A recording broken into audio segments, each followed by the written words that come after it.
Samsung is usually late on the OS upgrade, and it appears the trend will continue with Android Pie as well. Samsung France asked the Samsung members community to share the issues that they want fixed and features they'd like to see in the package. The post about the changes also clarified that updates will be issued in January 2019. Some features that are already available on Galaxy S9 and Galaxy Note 9 devices, like adding an interval after typing a dot with the native keyboard. There will also be support for Volta and VO Wi-Fi for our older devices since the Galaxy S9 received it via OTA update. The keyboard will also have the ability to float during gaming sessions.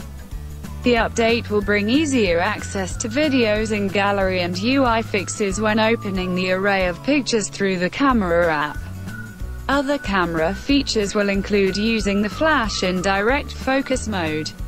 We also know there will be a dark theme, new quick toggles, and the navigation tabs at the bottom when apps are being shown.